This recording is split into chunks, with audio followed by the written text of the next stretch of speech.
I just got three things to say. God bless our troops. God bless America.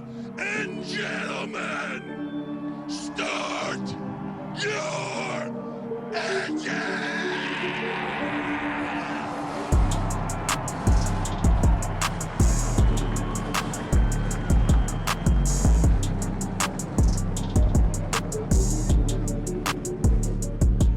So we want to thank you tonight for these mighty machines that you brought before us. Thank you for the Dodges and the Toyotas. Thank you for the Fords. And most of all, we thank you for Roush and Yates partnering to give us the power that we see before us tonight. Thank you for GM Performance Technology and the R07 engines. Thank you for Sunoco Racing Fuel and Goodyear tires that bring performance and power to the track. Lord, I want to thank you for my smoking hot wife tonight, Lisa. My two children, Eli and Emma, or as we like to call them, the little E's. Lord, I pray you bless the drivers and use them tonight. May they put on a performance worthy of this great track. In Jesus' name, boogity, boogity, boogity, amen.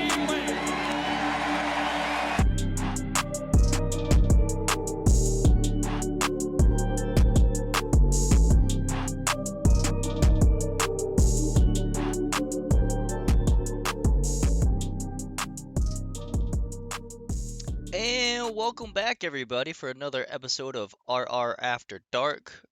Forgive me here as you guys actually cannot see us right now, but here we go. Hi, I'm Nick Alves, driver the number 24, Coastal Financial. I almost said Chevy.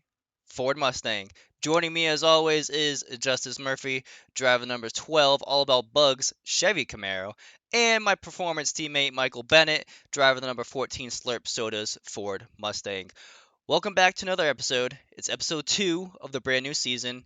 As always, thank you to Chapman Environmental Services for being the main sponsor of Racing Revolution and allowing us to do this podcast. So, on tap tonight, or morning or afternoon, whenever you guys are listening, we're going to have a good one. We're actually talking to a brand new driver, new to this season, rookie.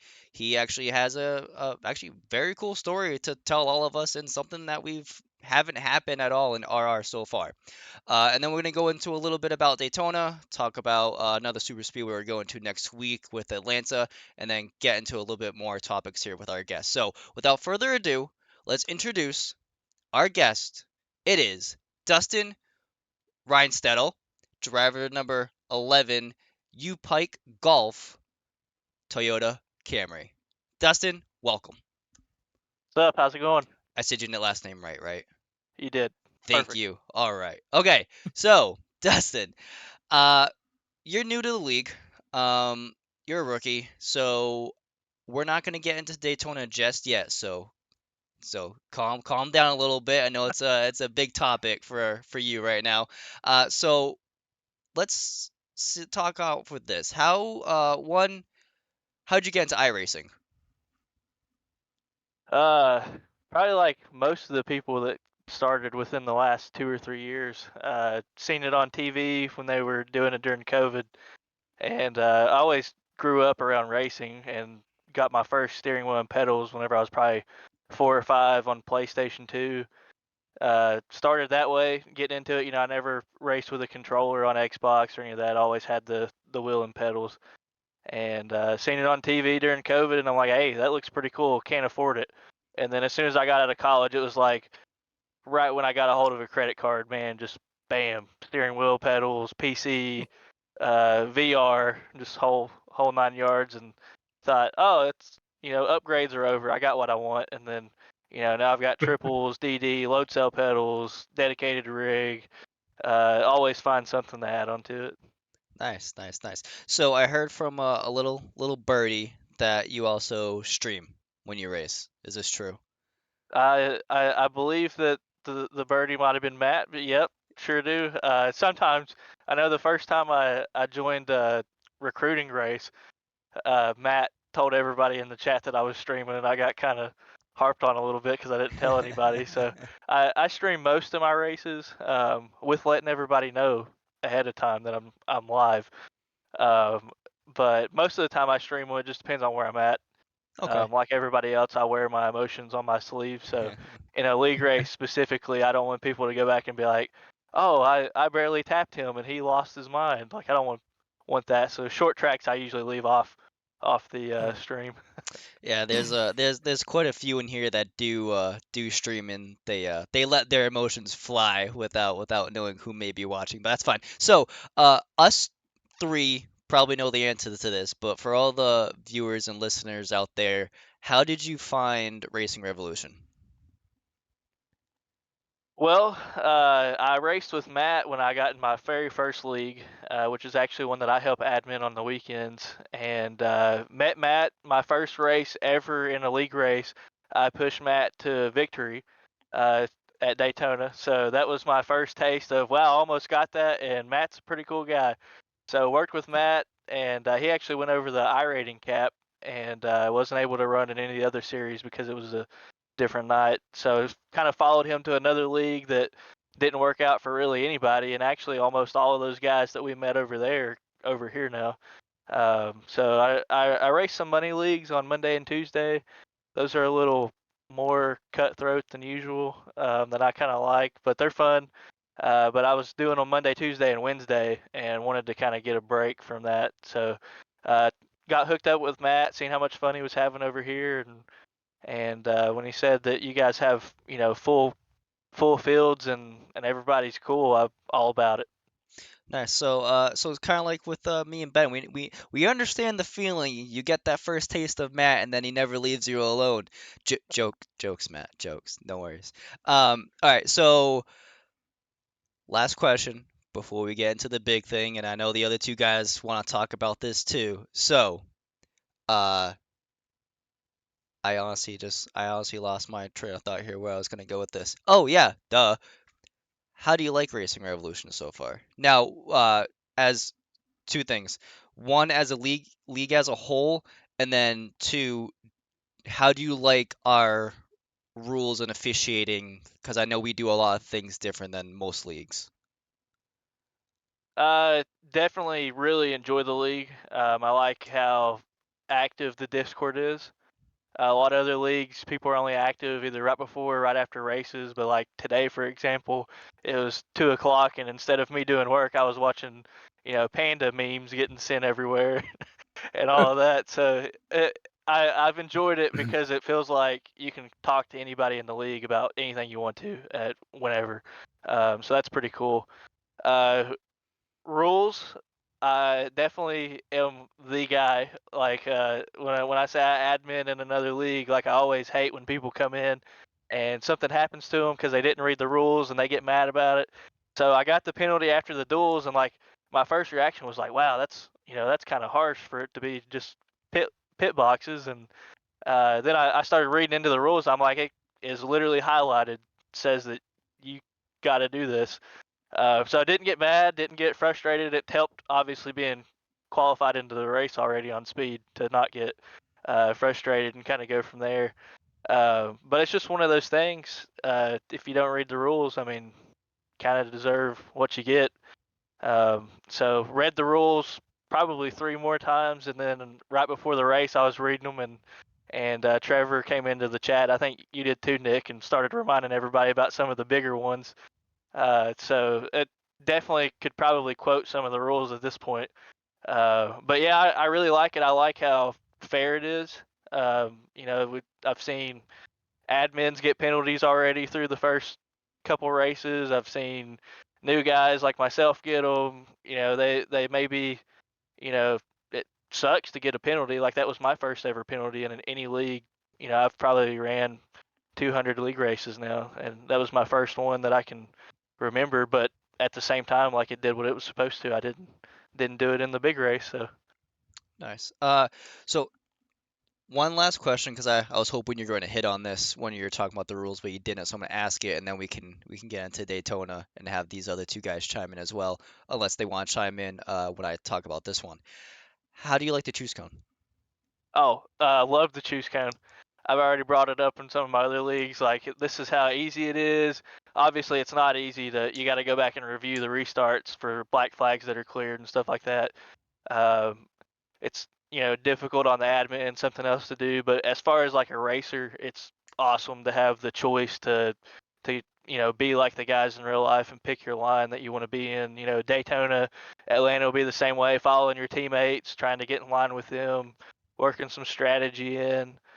Every other league I'm in, they just do the front row because that's the easiest way for everybody to not get black flags. So I've already brought it up, showed them how you can officiate it, and tried to spread the word. But it's the only league I've been in, probably 6 or 7 now. It's the only one that I've seen do the choose rule. So love it. Great.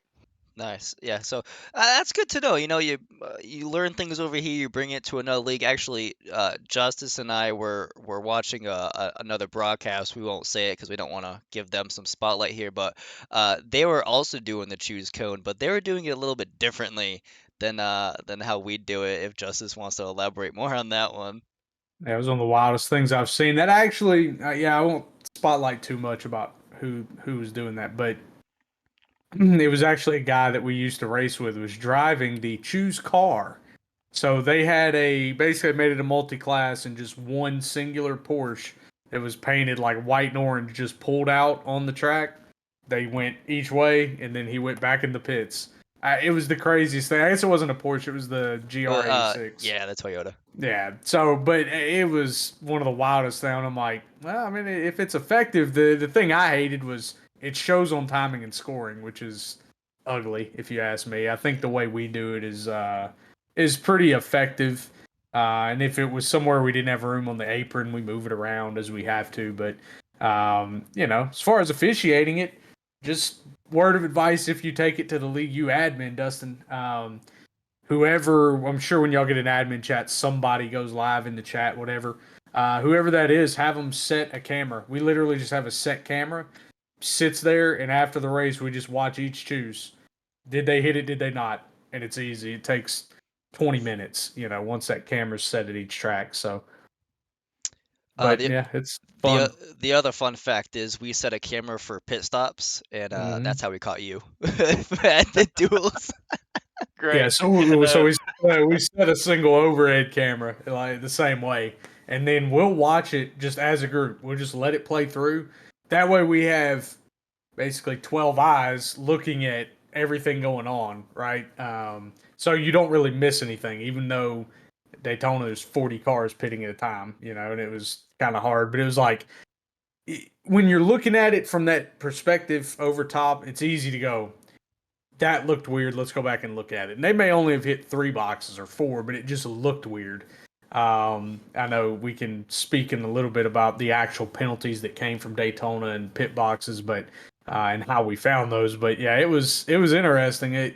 We had not really tried that one before. We had just been going individual car, and man, it took forever. So we were glad to figure that out. Yeah. So Yeah, I was sweating actually when the race started. I know we're not there yet, but it's about the pit boxes. So I'll hit on it real quick. I practiced because I knew where I was going to start. Set up an AI race. There was a timing line 3 boxes short and a timing line 3 boxes away. I'm like, oh, this is perfect. Just hit the timing line every time, and I'm good to go. And then somebody didn't show up, and it moved my box up. And I'm like, oh, I have no idea what to do. you, Even though it was 1 box, the first time I pulled in, I think I ran right through my box you know it's and slid funny. through it. So Out of all the people that got nicked in the duels for that same penalty, and obviously the people that didn't, but they were more conscientious of it.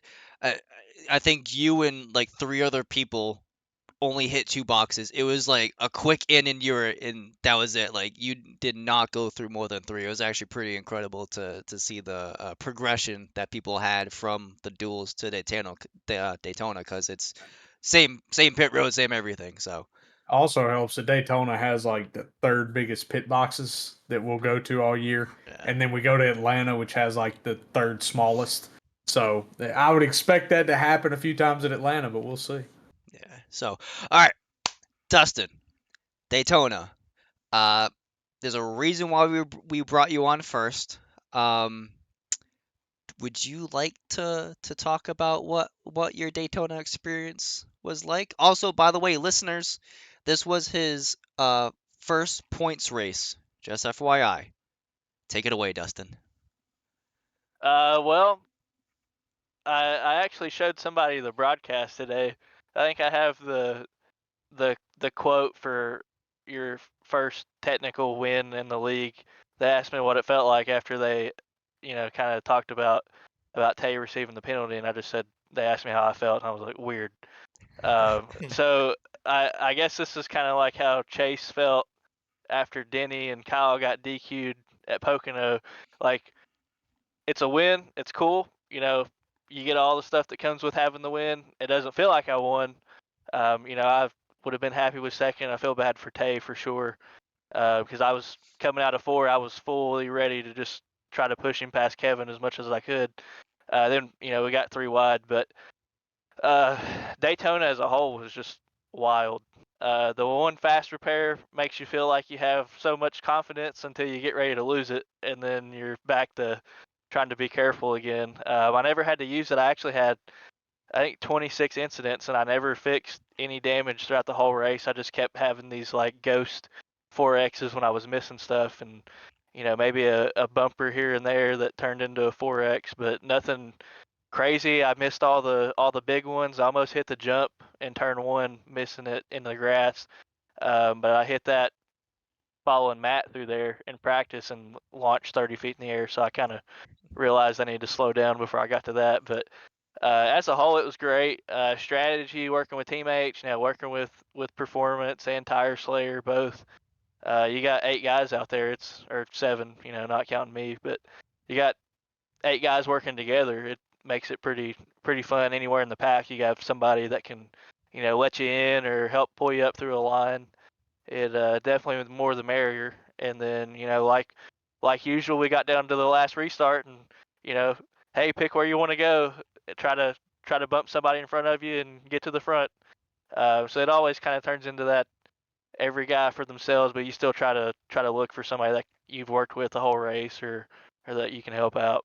Yeah. So actually, I wanna hit with Bennett's opinion on this. So, Bennett, it was our first official race with a full field of 40 guys. You being a speedway enthusiast, right? How did you think the 40 car field was? And if what do you think we could have done better, or what we did that you thought exceeded the expectations of what that race was? As far as the amount of people in the field. Yeah, yeah, yeah. So, like, quantity wise, for how many people we had, how was the experience with having 40 guys? Since, because last time we went to Daytona, we probably had 25, 26, right? I mean, the only thing I realize is when you're in 22nd, you don't feel that bad. You know, you're like, oh, I'm kind of just right in the middle. You're in the middle, yeah. Yeah. So when we were going there with 25 guys, it was, oh shit, I'm gonna lose the draft, or I'm gonna get lapped or something. Um, I think the experience was good overall. It's just super speedway. I mean, I look at it now like I don't put any practice into anything. I don't do anything before a race. I just show up. I'll run, maybe a qualifying run right at the beginning of the practice session, or do a couple pit stops, and then just go, dude. Uh, it's going to be the same thing every time. It's show up and just hope you're not in the one spot that's the wrong spot, you know? So but yeah, it was good. 40 people was nice. Like I said, you're running 22nd, and before you're like, oh shit, I got a lot to do, and now it's like, okay, well, we can hang out for a second. So I think it kind of took a little of the pressure off, as far as the amount of people out there, extra people to draft with, go on with. But yeah, it was good. Now, I know for this season, we have at least 15 new guys to the league, right? So Dustin, being a newer person, did it take that grace period for you during the race to try to familiar yourself with other guys to say, okay, cool, he's good at pushing, this one's not so much. I know where I should be with this guy. I trust him, I don't trust this guy. Like, was there a feeling out process with anybody, or were you like, hey, I'm sticking with this person and going? Really just working with the guys that were in the voice chat more than anything. I had Trevor literally right in front of me when the race started. We were back in the 30s. I think 34th is where I started. So having somebody that you already knew that was on your team right in front of you, I kind of just followed him the first little bit. But once you kind of get in that weird middle stage where nothing you do really matters, just I picked a spot that I could follow in line where I didn't feel like I was going to get ran over if something crazy happened in front of me.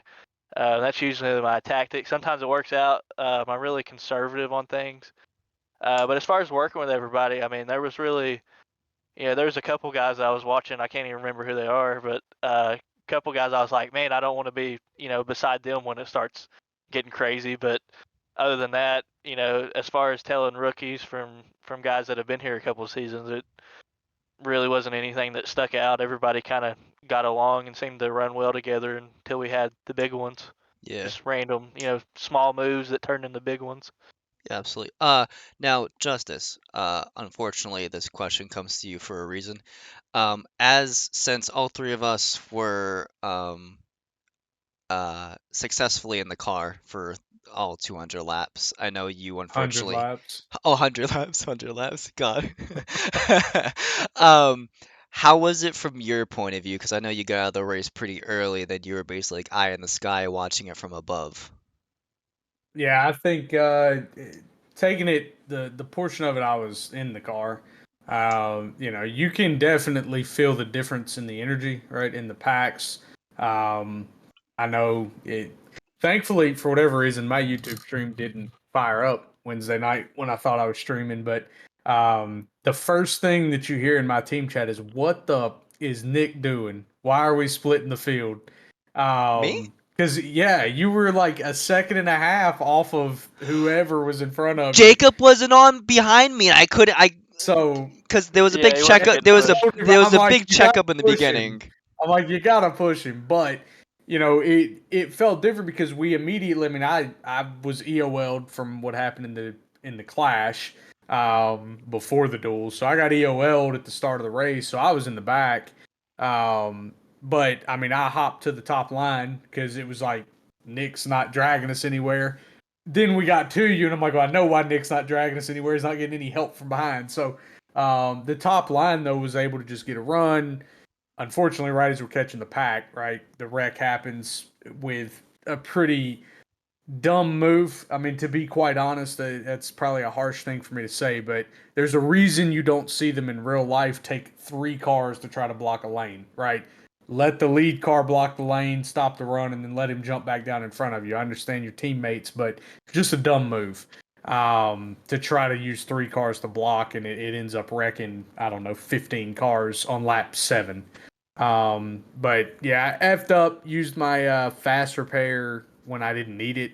Then blew my engine on lap 41, getting shoved into a wreck. So but it was fun being on track. I think gonna be the same way at all the super speedways. We'll probably end up with basically 40 everywhere as far as those go. But outside of the car perspective, watching the guys run, you had your normal aggressive guys, right? Who we've come to know as those guys, and discussions were had. I know I had a discussion with one of them in particular, and just said, hey man, do you really want to be this guy, right? And I said because we have voice chats of multiple people saying it's the same guy every time, same guy every time. And after he took some time to think about it, he was like, "No, I don't really want to keep being that guy because it's going to get me wrecked." And to be honest, he's right. Right, at some point, somebody gets tired of it. But I thought most everybody was pretty respectful. The bumps didn't get too crazy. A lot of what we saw wreck wise was just super speedway. You check up, the line slinkies together and comes apart, and the guys in the very back, it's hard for them to react, right? You in these next gen cars, you hear the guys in real life say it, right? Bowman pushes Byron, causes the big one. He's like, I never saw it. Like I didn't even realize that it was me that pushed him into it. So it's hard to see out of these things when you got a car right in front of you.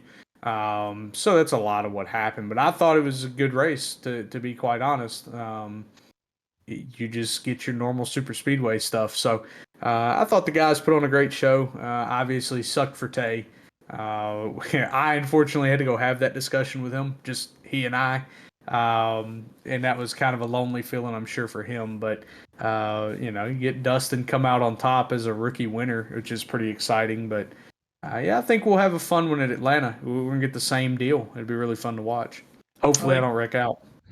I think the question everybody really wants to ask, and so I'll do it for everybody, is are we going to see a repeat out of your first half performance from last year? Because right now you're on track I'm on track. to have just as bad of a start there. I hope not. I didn't have a top 10 until Coda last year, so I ran 6 races before I had a top 10. Finished third or second at Coda, second or third, I don't remember. And then kind of got going with the win at Gateway. No Gateway on our schedule this year. We took it off because it made sense for the buys to line up. So no, I hope I don't have that bad of a start, and then turn it on after I'm eliminated. I think the real question here is, so Dustyn, are you retiring from RR to leave yourself at 100% win rate at points paying races? Or are we seeing you next week? Yeah, you'll be seeing me for Uh, sure. okay. I will not accept retirement at this moment in time. Uh, what's the golf saying? This is completely a joke, but you can't birdie all of And them if you birdie don't them birdie the first all. one. So you can't win them all. I got the first one, so might as well, Obviously that's a joke, but I'll be taken out by lap 50 this week. But that's how it goes. S- No, And if go ahead. going back to that, like I said, I really do. You never want to win off of somebody else's misfortune, especially somebody that wins a four wide battle at the line at a super speedway. Uh, so I'm still gonna try to try as hard as I can to get that first true win without any asterisk beside of it. So we'll try to get there. We'll Yeah, see when that happens though. there's two things that are very ironic here. Is Tay's got the same chip on his shoulder, right? He wants the true win, right? Because he has the one that was credited to him. The second thing, for everybody that listened to the episode post Clash, the irony that I'm the one that wrecked on lap 7 and then ended up using my faster repair before the halfway mark and wrecking again is incredible. I mean, you can't Yeah, make it's that tough, up. dude. Old Grant Turner made you Yeah, look like an idiot, yeah. man. God dang it, dude. Gotcha, didn't he? Yeah, Hell yeah. Good on you, Grant. Good yeah, on you. got me. So yeah, I'll keep my mouth shut on that next time. But I do want to credit this because we've kind of glazed over the duels. We had two full fielded duels, like completely full. Had guys trying to qualify into the top 40. Um, ran both of them completely green for 40 laps. So the only wreck was in the second one they wrecked on the white flag lap, but kind of wild. Thought maybe we'd have that at Daytona at 40 car field, but we didn't get that lucky. no, but so Dustin, I think the other hard hitting question here that a lot of people want to know is your three teammates. You're on a new team here. Your three teammates are pretty distinguished in their roles in this league, right? You got Trevor, I wreck anybody on the last lap, Earhart. You got James, I'm God on short tracks, and you got Parker, I sometimes show up on road courses. Johnson, I also tear up my tires. What do you think about your team right now? Like what's the Uh, relationship with the three guys so far? it seems to be pretty good. They've all, I believe, all of them have reached out to me over my asterisk win. That's what I'm gonna call it from now on, the asterisk win. But yeah, I mean, I came over with Matt expecting the run as like just the random fifth guy off to the side over at Performance in the shadows, and just kind of run for fun, and then you get thrown in the team battle. Had a couple guys reach out literally at the same time. So ended up just going with the guy that asked me to go first. Turns out they're pretty cool guys. So Tire Slayer, and then you get the first win. So that's pretty neat. So it should be a pretty fun year. They all seem like really good guys. We were talking during one of the practice sessions and just kind of hearing what they were talking about compared to what I usually think about in a race was pretty interesting. So just so everyone knows, yes, he was on performance. We just loaned him for an assignment with Tire Slayer Racing. He may come back just because, we don't want him to flourish I'll too be much off on his from the nest. I'll be honest. If we would have known you were coming in here, win day one, points paying, I'd have moved to manager. You know, and let you have the fourth Yeah, spot. that looks management pretty bad, right? Like Yeah, from a team yeah, aspect of I it. we'll just blame Matt. Matt brought up the yeah. idea There, of me there we running go. for team points. Yeah, it's all Matt's fault. He better fucking win this year, or we're trading him. Yeah, We're yeah. gonna trade him for you.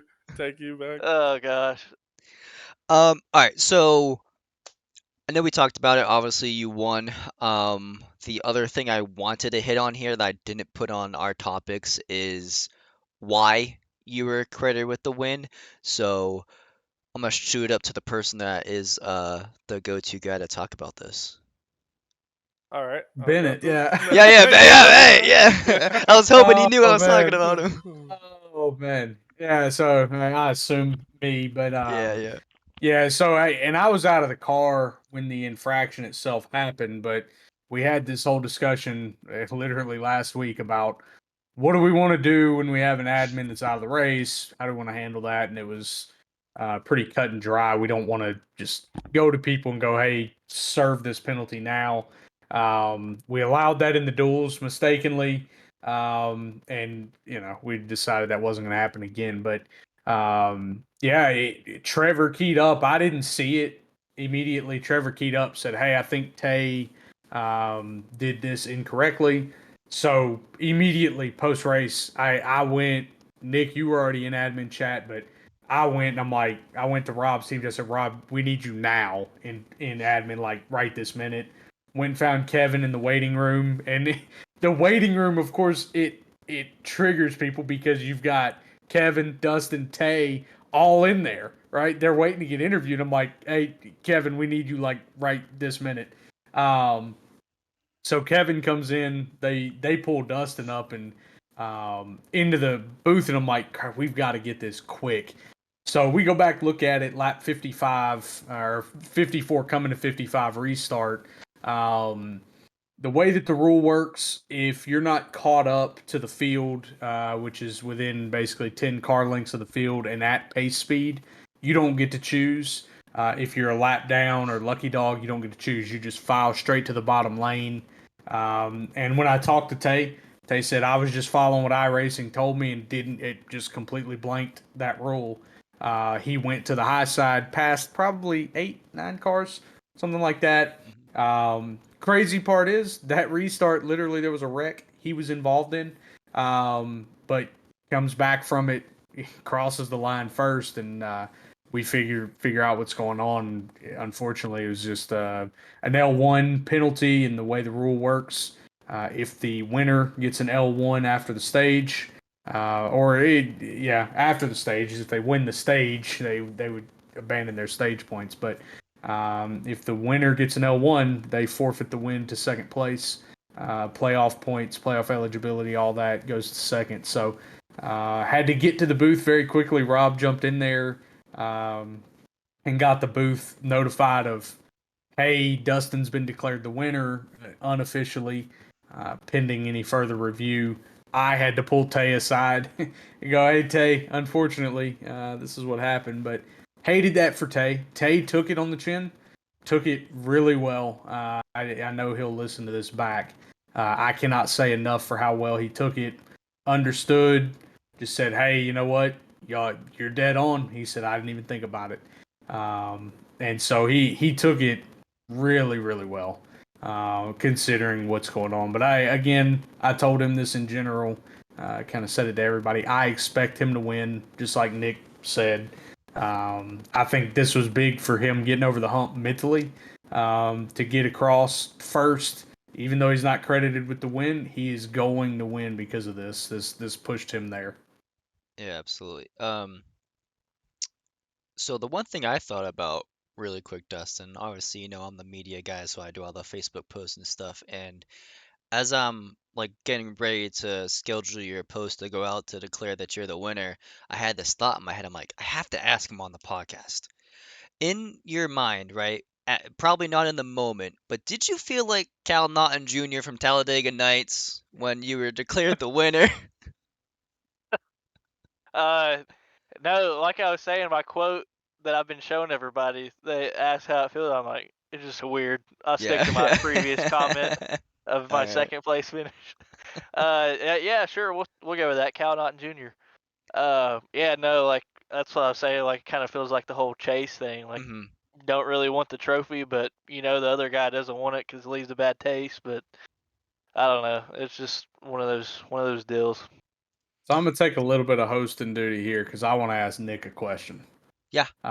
You commented earlier, Dustin, about it being 2 o'clock, and you're laughing at panda gifts and these memes that are coming. So I want to kind of bring that up, the whole meme sphere, and why the overlords are being memed to death right now. So I can elaborate on the first part about why, maybe why we have this going on. So post race, we got guy league member hops in the old bitch box and calls a couple guys out. And we have enabled slow mode on that on purpose, right? And I don't. I see it from admin perspective. We can say whatever we want in it. Like we can talk as much as we want, right? Dustin Bennett, you guys are restricted, right? You can only talk every, I think it's 15 minutes in it. Yeah, You that's say kind of one thing. bullshit, dude. Real talk. Yeah. That's kind I of think We're bullshit, dude. also, if it we was go a in, minute is it a previously. minute? I think Yeah, so. okay. So I didn't know how long the time limit because I see it, like I said, differently. We're also under the thing of if we go in there and say something dumb, we eat an L1 regardless, like at least an L1. So as the admin, that's just kind of what we get. But goes in, calls some guys out, ends up calling some people a bitch, or calling one person in particular a bitch, and then he gets called an effing idiot. So we shut down the bitch box. Like I don't even know if it's visible to y'all right now. Okay, so you can't see it at all. That's what I thought. Nope. And so next thing you know, Nick, what did we get, man? Oh, all the memes. Yeah, man. I Uh, want you to let the people know about these memes, Yeah, man. so if anyone's didn't have nightmares about a panda showing up randomly on their social media, I think all the guys at RR, especially the admins, are gonna have nightmares of pandas showing up. So, we're I'll name drop them, why not, right? So, um, do I want to? No, I'm not going to. I'm not going to. I'm not going to. So anyway, uh, I'm going to. Wayne Lowe. He is notorious for always showing these memes in the previous season of this panda, but it wasn't to the fact of he would create his own. It was more the fact if someone was talking to him, he would just respond with a panda gif, right? Uh, from some commercial that I don't know what he was talking about. So anyway, now he took it upon himself and he's created about 50 panda memes about us admins being overlords, shutting down the bitch box, not allowing guys to use the bitch box to show their feelings towards everybody in the league. So, I think everybody in the league actually has forgotten everything about the bitch box that happened because everyone's now just focused on what's Wayne gonna send next, and he's been sending these things like every 5 minutes. I think my favorite one is the Amish guy from Family Guy. And it says, when the bitch box is closed and all you have left is memories of the good old days. And it's like this old Amish guy. Hot I've take. been dying all day. Hot take. I'm gonna agree with Wayne here. I think it's bullshit. I think it should be opened up. I think I think it should be free speech to the fullest extent. And then I I think admins stay out of it, dude. There's another league we were in so that had one called the Octagon, and I think that's way more appropriate than the bitch box, and I think we should Uh, implement that in our league. so I'll say this. I'm not gonna go there. So my favorite one that Wayne sent is actually the last one that he sent, and I laughed about this when we were all in Discord together. So this is the one that goes. So it's a picture of Eeyore from Winnie the Pooh, and this is how it goes. Fun fact of the day. The reason Eeyore is so sad is because the Overlords killed the bitch box, and there's literally a nail stuck in his ass. That doesn't help either, but it's mainly the bitch box. Jesus Christ. I'm gonna tell you, Bennett. I'm gonna say something just way off here. The way you're sitting right now, it looks like you're about to go.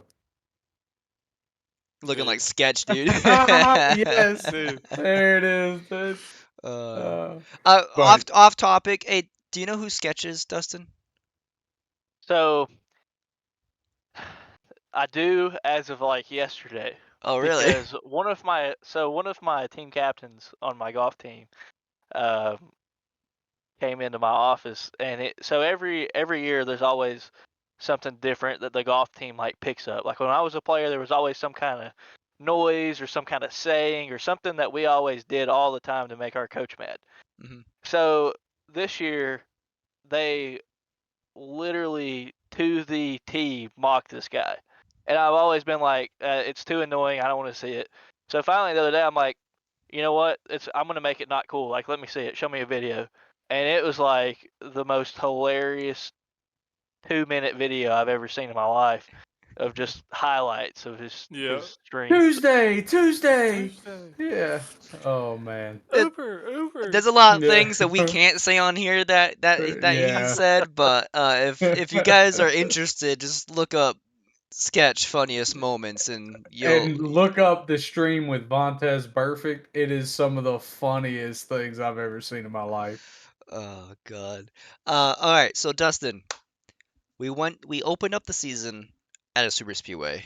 So obviously, as you know, and all our viewers know, we follow the real life NASCAR schedule.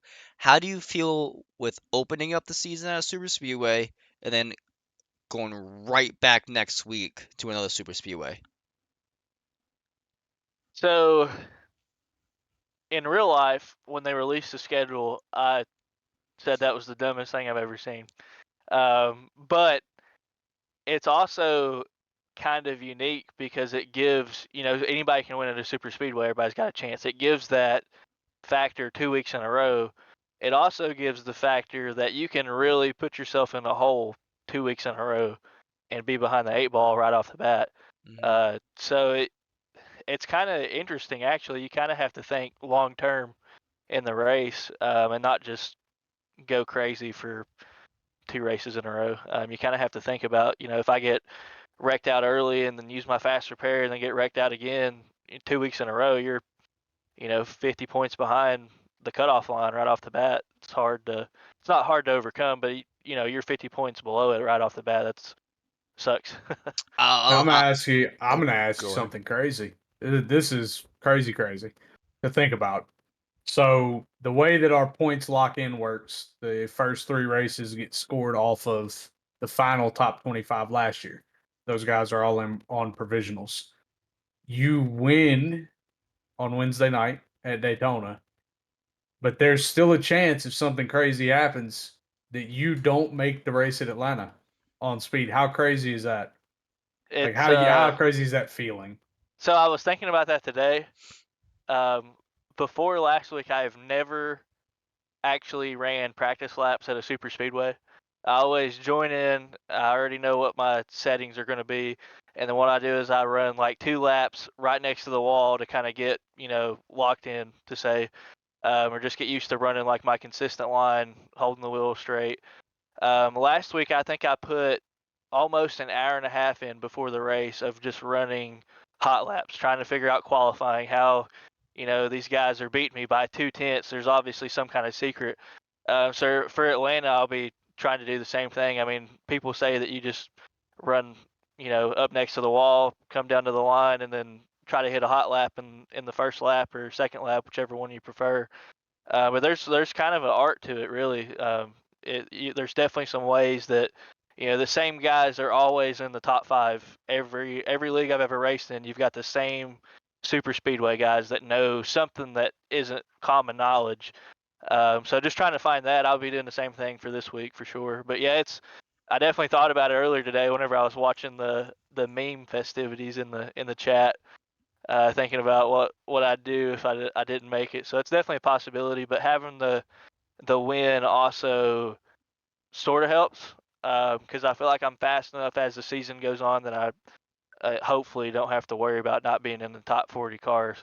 But at the same time, like you don't want to, like I just said, you can get in a hole. Well, I don't want to lose a race because you never know. You might have to. You get what, 5 for the regular season that you can miss Yep. before you become ineligible. As So long as you you never know what win. happens. Yeah.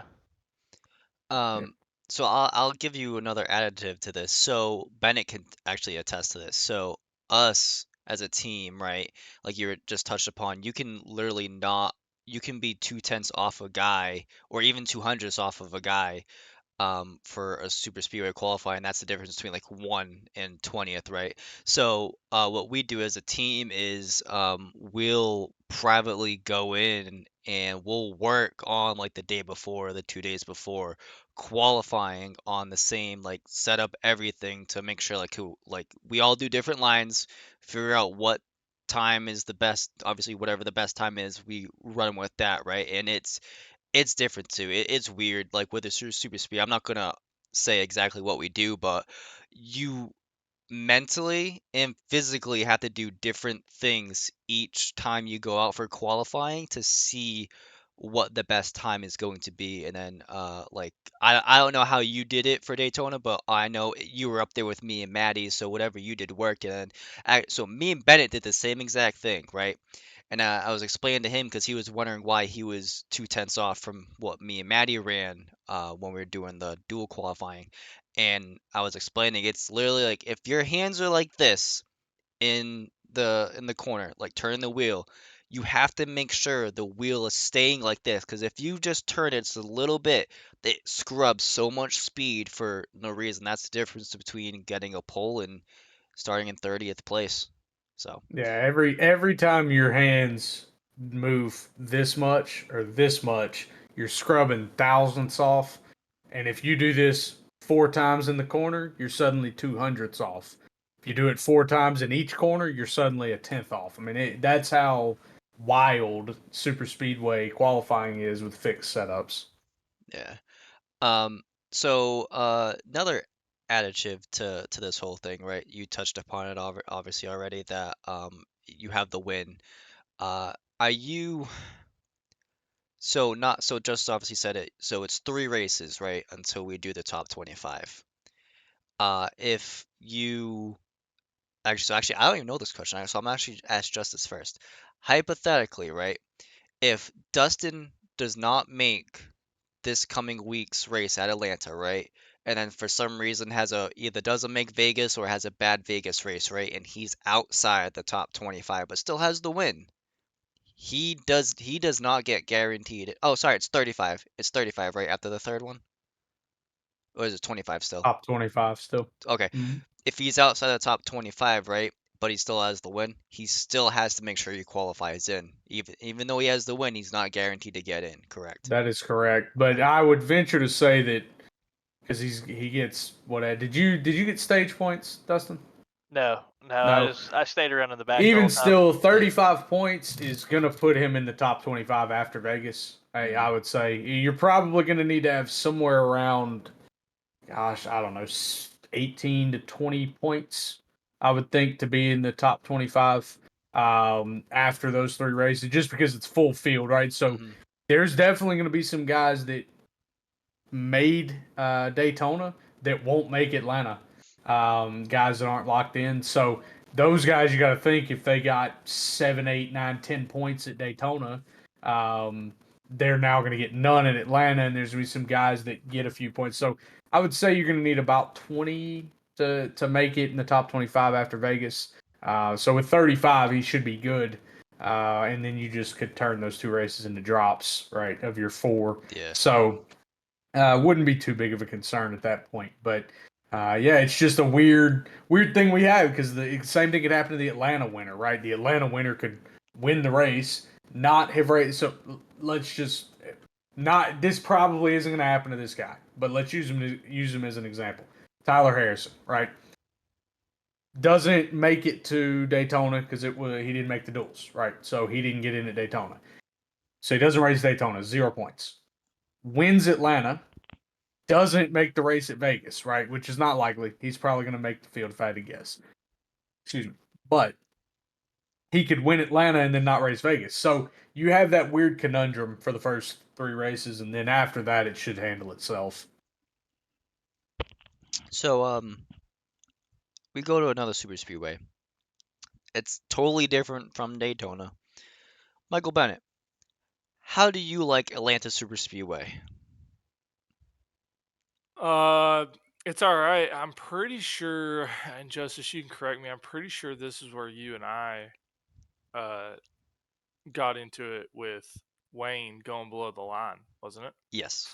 Yeah, this Yeah. was So as probably long the as beginning of Wayne being off my team. yeah, so as long as shit like that doesn't happen, I'm really looking forward to Atlanta. I'm really looking forward to it. I think it's gonna be a good time.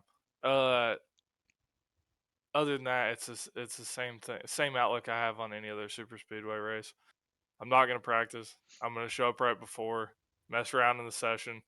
I would have had some practice. Was it last night? Yeah, Mm-hmm. last night. Yeah, you guys raced. That was Atlanta, right? Yeah.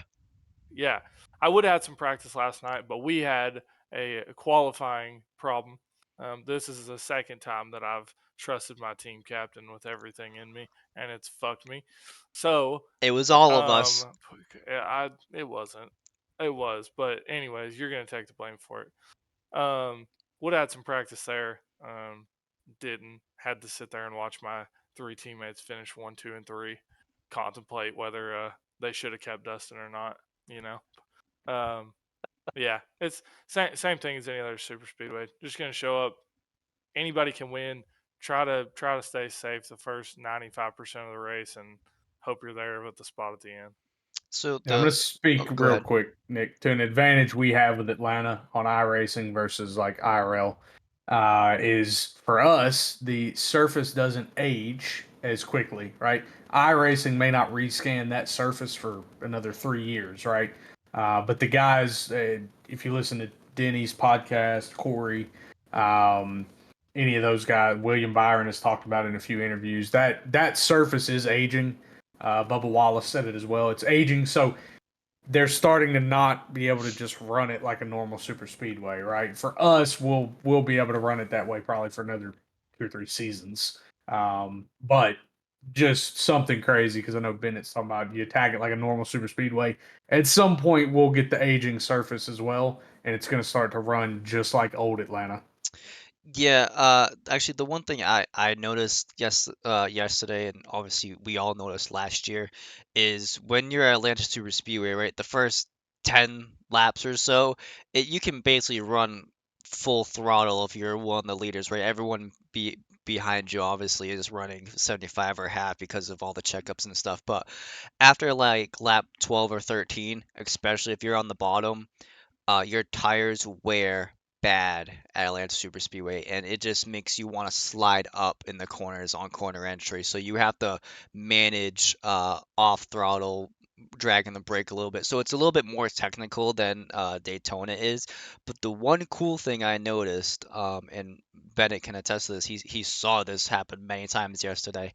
Um, it's easier at Atlanta if you lose the main pack draft to get it back because whoever is in front of you, right? They're always going to be checking up. So that pack could be like this, but then it starts stringing out because everyone has to keep checking up, let off a little bit when they get in the corner, so it allows the other pack behind, who is also getting strung out too, but it's allowing the you to get closer and closer, which I did notice, which is going to be cool. So it's going to make us stay really tight for Wednesday night, which is going to be really nice for V Speed to get that on the broadcast, so they're gonna have a lot of things to talk about when it comes to Wednesday night.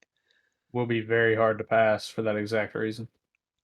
It will Very, very tight track. it is, yeah. There is um you saw a lot of three wide at Daytona. Good luck with Atlanta, especially when you get on the front stretch, because you have to make sure we have the double yellow line rule. This case with Atlanta is going to be I think it's white and Red line. red line Mhm. rule, where if you come on the front stretch, yes, it's like Texas, it has that little asterisk that comes Quad out. oval. Thank you, quad oval. You have to make sure you maneuver that perfectly, especially if you're the outside guy. You have to remember that the inside guy is always going to be coming up because he has to. So with that being said, Dustyn, what are your thoughts on Atlanta Superspeedway? In my previous experience, I either have a really good race or a really bad one. I don't think I've ever finished anywhere between fifth and like 20 something. It's always either real good or real bad. Because of that reason, it's you can't really miss the wrecks. There's really nowhere to go. If you try to check up on the banking at the speeds that you're going or try to hit the apron, you automatically spin out. Usually, depending on how you set up your brakes. So that's something that I actually ran to the last time that I ran there. We had a big wreck, and I checked up, spun it to the inside wall, and then I got hit by somebody because I'm also wrecking. So it's extremely hard to miss anything there. And then like Justice was saying, it's not wide, so it's also as hard as it is to miss stuff. It's also easy to hit people when you're side by side or checking up. Um, I do have a question. Yeah. So what do we have anything special for pit road, or we just Yes. use the normal pit road, or Same as IRL, except we can't enforce the speed limit until iRacing enforces it. So we tell people to enter into turn 3 just like they do IRL. But you get down there, if you can go 90 and make the corner, as long as you don't drift up and cause a problem, you can go 90 around the corner and get in there and start pace speed when it tells you to. Would that be the first time that you're going to do that, Dustyn, or has your other leagues done that as well? oh yeah, that'll be the first time. Oh, okay. There's always usually a big one because of pit road. It's impossible to get So in it if yeah, you're trying to get it it's off of tough. turn 3 and 4. Yeah. Yeah, so we've done that. We actually went there twice last year, and it worked flawlessly. I don't think we had an incident at all Not with one. pit road. There was a few like moments when you thought a guy might be sliding up a little bit. Does, but guys are our league is like you've already seen for a few races here. There's a lot of good drivers that can maneuver and put their cars in a good position to avoid certain things from happening. So with that being said, I don't know if you ever watched the podcast before, but we always like to end all the podcasts with our guest going first. You are going to pick a winner for Wednesday and an upset winner.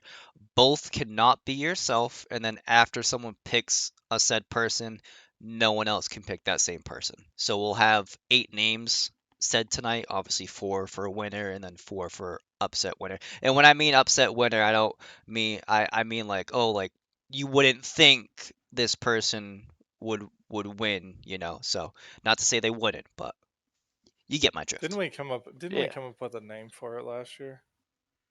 Surprise winner. Surprise winner, Yeah, maybe? Same surprise, difference. Yeah, surprise winner, whatever. yeah. If you're worried about offending people, dude. Yeah, Yeah. that's like the biggest thing. So surprise winner. Everyone you're all in this league for a reason if you're listening, and there's a reason why you're here and also why you've been able to stick around and we haven't booted you yet. So anyway, Dustyn, Damn.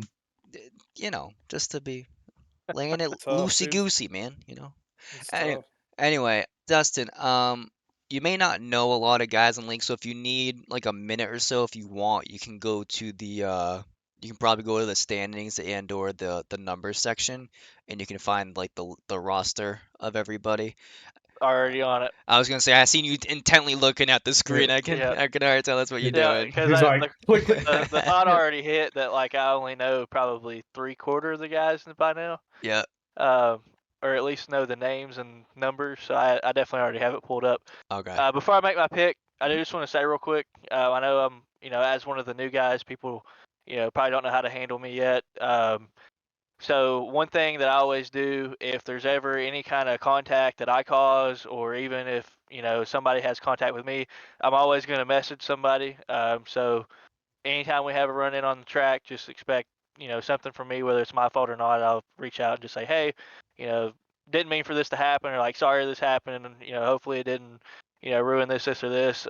Try not to make contact with anybody. Obviously, with hard racing, you have a lot of contact. I figured that out at Chicagoland. I actually think I said in the chat in the recruiting race, I've never had so much 0x contact and not wrecked. Yeah. So that's cool. But with that, sometimes there's going to be a spin or something. So I'll always reach out. So don't, if we bring the bitch box back up, you don't have to call me out in front of everybody. I'll message you. Don't worry. Wasn't Chicago where you got called a moving roadblock? No. Yes. It Yes, it was. Yes, it in the was. next gen, yes, it Yep. was. Yep. There, and the So, funny part is, I really don't know how many people knew you were in the chat with us. well, That's right. it was Schaefer, and I mentioned earlier that I went Yeah. with Matt to another league that we ended up not running a whole lot. That's where we met Chris at, and I got him on Facebook. I ran with him for quite a bit through a couple leagues before I kind of separated for a couple months till I came back here. So I honestly didn't even recognize like his voice when it was said, and I was just kind of listening to it. I'm like, I know these guys. They got to know I'm in here. Like you said, maybe they didn't, but I know Chris was doing it on purpose, trying to get me to give some kind of reaction. I actually went back and watched my stream to see who I thought was behind me when they said it, and it was definitely Chris. So caught him. But back to picks. So from my experience in the league after one plate race and a door race, um, I am actually going to go ahead and pick my man Trevor from Tire Slayer Racing as the winner. Okay. So my Boo. surprise. Bald That's a terrible Trevor for all pick. listeners. There are two Trevors in the league. He's still learning. Yes. That's Both are Bald why I bad Trevor. said the picks. team. I got Yeah, the team in there, hairless dude. Trevor. Yeah. Um, my surprise winner, I guess, is that if that's what we're calling it. So I think because I'm gonna push him off of 4 to do it again, is that Tay is gonna get this one. Because he's gonna ride it this time. He's gonna get it. There we Okay. go. Okay. Looks Damn it! I was looks gonna like take Tay someone. as my I was winner. gonna say, looks like you stole someone's pick. Damn it! So, Bennett, you need another minute to pick, or because you got one stolen? Yeah, that's fine. Go All ahead, right, dude. we'll go with Justice. All right.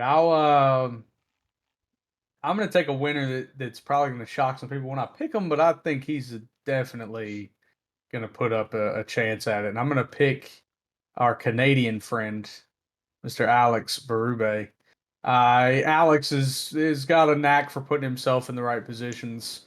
Probably should have had a win at Talladega in the fall. It's unlucky that another playoff driver pushes somebody else to a win. So I think Alex gets the win at Atlanta. Surprise winner, man. There's a good list. It's hard though because you pick one of those guys that's not guaranteed in and they don't make the race, it looks even worse. Man, I'm gonna take my guy, take my own teammate as a surprise winner and say Jacob Sirkovich. That's a terrible pick. It's a surprise pick, though. Yeah, Yeah. All right. That's terrible All right, picks. Bennett, you're still thinking I'm gonna go just in case you take this guy as Yeah, well. I'll do the people's vote, dude. Alright, that's fine. So anyway, my winner that I think is gonna win Atlanta Super Speedway, I think was probably one of the top 3 guys that got the most points from Daytona. But I'm gonna go with John Fike as the winner. I think over the course of a few seasons, he's proved himself as a Super Speedway guy, and I gotta go with my man over there. As a surprise winner though, I'm gonna go ahead and pick someone that doesn't have a is not guaranteed in, but he's shown in the duels, and actually in the 250 as well that he's very fast as well. I'm gonna go with Kyle Diaz. All I'm right. gonna. I want to say something, but I'm not. Okay. All right. I'll go. All right. I think for the winner, I think Kevin Orlando. I think he comes back this year, and I think he makes up for what happened last year. He's gonna leave the button alone. He's He's gonna gonna do it. take He's that gonna do. penalty. He's gonna get his real win at Atlanta. I think he that he should have disabled that had. button now. Yeah. Yeah. As far as dark horse or surprise, I'm gonna go with Al Likens to win. Nice. Nice. He was up there. It felt like for a good portion of the race yesterday, up there in the top 10, running around. So maybe look out for him to get his first win. I like Nice. that. Al's one of those guys was around when we started and kind of vacated us for a while and came back and is significantly better than when he left. So I like that Yeah. Yeah. pick. Yep. Yeah. Before we get out of here, Dustin, actually, there's a question I meant to hit on earlier for you. Do you do any racing in IRL? No. So growing up, we have or we had. I guess it's still there. I haven't quite been home as much as I probably should have since I came to college and then started working here. But we had a local dirt track, and it had a dirt go-kart track. And growing up, I've been around racing literally since I can remember. My grandma worked at Talladega. We always went to Bristol, Kentucky Speedway whenever they ran there, and it was always my goal to do something in racing, whether it was go to a college and be on a team, which is probably what I should have done. Race, whatever it would be. I got the opportunity whenever I was like 12, I think. My dad was ready to, buy the cart. He was working with a guy that ran sprints. I had the foot in the door to kind of get going, and I can't remember what it was, but I had to give something up, and whatever it was, I picked that over racing. And since I've done that, like it's killed me. I mean, every time like you go to the track and they have the show cars that you can sit in, like I feel like I'm 12 again when I sit in the show cars. So getting iRacing is kind of like I still want to race. I told my wife's an optometrist, so I'm like, hey, one day when we make it big, like I'm getting my own car and I'm gonna go racing, even if I finish last at the track every week. But iRacing, you can't beat it. You get in a wreck and you hit the reset button and you don't have to pay for anything. That's what's kind of kept me out of it for the most part because I've had a couple opportunities. Some of my wife's cousins kind of are getting into legends racing over in here in Kentucky, and it's just so far away. Like if I got into it right now, even if I went and we stayed in Lexington, like it's still a couple hour drive to go race every week, and that just adds up. So it's one of those things that you got to financially be involved in to keep it going. iRacing you can pay a lump sum and then your monthly membership, and theoretically you could not put in money into it. Obviously we all do. But with racing, I mean, everything tears up. You beat and bang on stuff, have to fix it. It becomes another job. So I haven't got into it. Hopefully, will one day. We'll see. All right. Well, Interest you in a 24-hour lemons race. Uh, Cars already built for the most part. so I actually got asked by somebody too. That would be really cool to do. I've kind of gotten a couple chances that I haven't really pursued. It's one of those things where like you want to do it, but at the same time you're like, man, if I mess up, like I gotta pay for that or like Yeah. something. It's just it's a hard choice to take the first step, I guess. so fun fact, 24 hours of lemons isn't 24 hours. It's actually 18 hours because you do 9 hours each day because they don't want you on the track, obviously, for 24 straight hours. But anyway, so Dustin, thank you for joining us. Congratulations for your first win on your first points paying race here at Racing Revolution. Hopefully we can keep that streak going and go 2 for 2 next week at Atlanta. Uh, I'm saying I hope you do. Personally, really hope you don't, because that takes away a win from me and everybody else here in the league. But is there any final thoughts from any of you guys want to touch on anything else before we get out of here?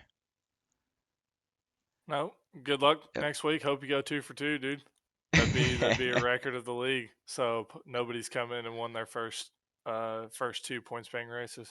That's a lie. Rob won his first 5. So to be He did fair, not. to be fair, r- well, you have it for a rookie stat. okay? Because Yeah. everyone else that came in Fuck season one Rob. is technically. No, don't worry about that, dude. Don't worry about Rob. I will He just get, I'll, he gets enough of his dick sucked around here as it is, dude. Give this one to Dustin. Oh, If he wins two, he gets the ring. X-rated RR after dark. this is not family Call it After friendly, Dark not made for for a reason. children. Yeah. Sorry for cussing. Unbelievable. You All can right. say it, I can say it. Oh God. All right. So anyway, again, this is RR After Dark, the official podcast of the iRacing League Racing Revolution. As always, we also have to say thank you to all our many sponsors. We have a few new ones this season. I think I touched upon them a little bit in the first episode. We're gonna run through them really quick so everyone knows who we're going to right now. So new sponsor of the league. We're gonna hit them first, and we'll hit the OG sponsors because you guys hear enough about those. Anyway, so we have All About Bugs who came on as a sponsor this year. We have Coastal Financial who is sponsoring our pole position. We also have Earhart Homes. Who is sponsoring our white flag lap as well? So thank you to them. We have also Ultimate Exterior Lighting, who just recently updated their name, but they're still better sponsors since day one here. Also to Buckhager, and of course Chapman Environmental Services, our main sponsor here at Racing Revolution. So again, I'm your host Nick, my co-host, guest Dustin. Thank you for coming on, everybody. Hope to see you guys on track on Wednesday. Good night, good morning, good afternoon, whenever you guys are watching. Join our truck league. Pause. All right, we'll hit that really quick. So yes, we are Racing Revolution is starting a brand new truck league. I think we touched upon it last episode also, but we'll hit this as many times as we can. Truck league Monday nights, recruiting every single Monday, 7:30 start time, fixed setup, the whole shebang. If you want to learn more, hit us up in the Discord, hit us up on Facebook. You can hit us up on our website. It's Racing Revolution, iRacing.com. You'll have all the info in there and on Facebook and in Discord. Okay, as always. I'm your host, Nick Alves. My co host, Dustin. Thanks for coming on. Good night, good morning, good afternoon.